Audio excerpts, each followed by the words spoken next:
क्या होगा अगर मैं बोलूं कि राजस्थान के इस गांव से रातों रात सभी लोग गायब हो गए। सभी घर, सभी सामान वैसे के वैसे ही थे, लेकिन सभी जानवर और सभी इंसान गायब।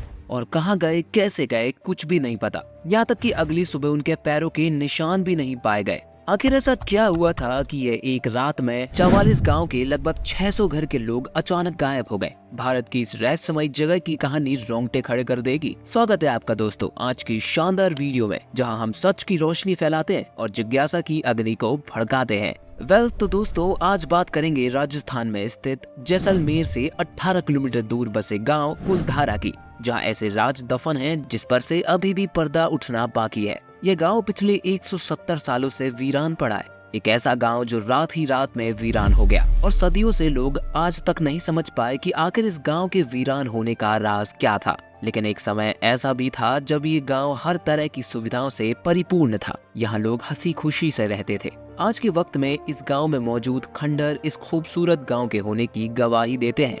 आसपास के लोगों का कहना है कि इस गांव में भूत रहते हैं और शायद यही वजह है कि इस जगह को सबसे डरावनी जगह की लिस्ट में भी शामिल किया गया है।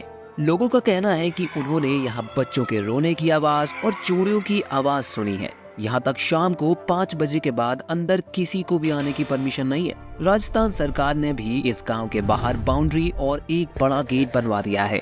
भारत की इस पारंपरिक जमीन में कई ऐसे राज दफन हैं जो कई वर्षों या कहें सदियों बाद आज भी उसी तरह ताजा और अनसुलझे हैं जितने पहले कभी हुआ करते थे। ये रहस्य कुछ ऐसे हैं जिन्हें जितना सुलझाने की कोशिश होती है ये उतना ही उलझ जाते हैं। दोस्तों इतिहासकारों की माने तो कुलधारा गांव को सन 1291 में पालीवाल ब्राह्मणों ने बसाया था।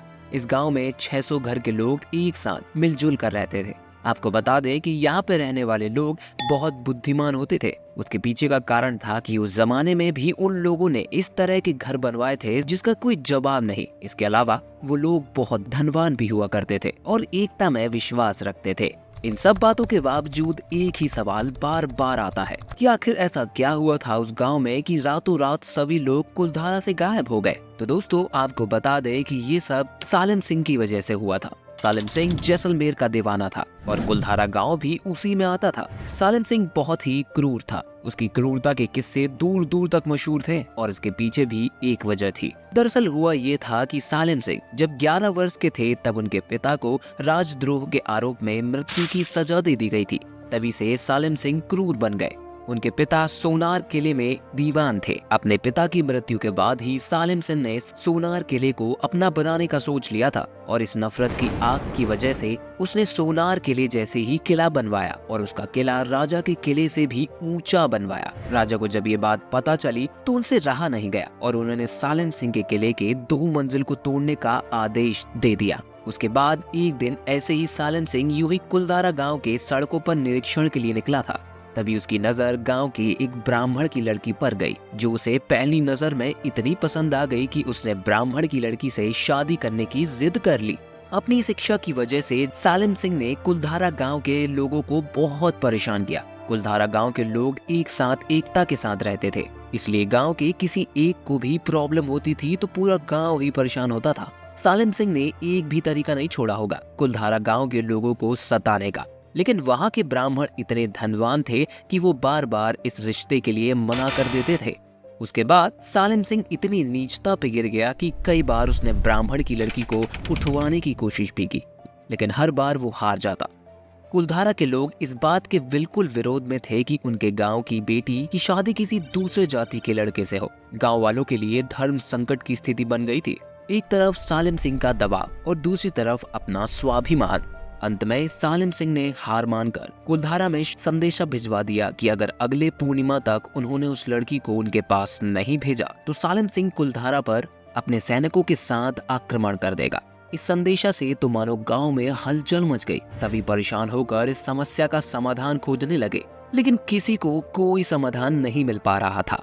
उनकी संख्या भी इतनी ज्यादा नहीं थी कि वो मुकाबले का डट कर सामना कर सके। पूर्णिमा की रात को अब ज्यादा समय भी नहीं बचा था, इसलिए किसी फैसले पर पहुंचना बहुत जरूरी था। अंत में जब कोई भी समाधान नहीं मिला तो गांव के मंदिर पे पंचायत बुलाई गई। वहां सबने कहा कि वो पंडित उस गांव को छोड़कर चला जाएगा। लेकिन सबको ये भी पता था कि पंडित के जाने के बाद सालिम का गुस्सा गांव वालों पर ही निकलेगा, इसलिए ये आइडिया भी काम नहीं किया।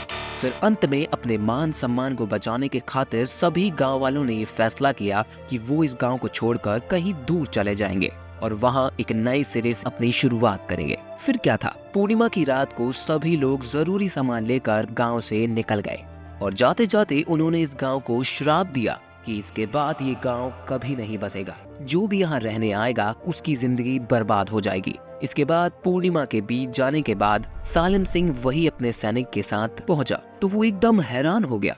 गांव में एकदम सन्नाटा पसरा हुआ था, कोई भी वहां नहीं था। उसने तुरंत अपने सैनिकों को आदेश दिया कि वो पूरे गांव में छानबीन करे, लेकिन किसी को वहां कुछ भी नहीं मिला।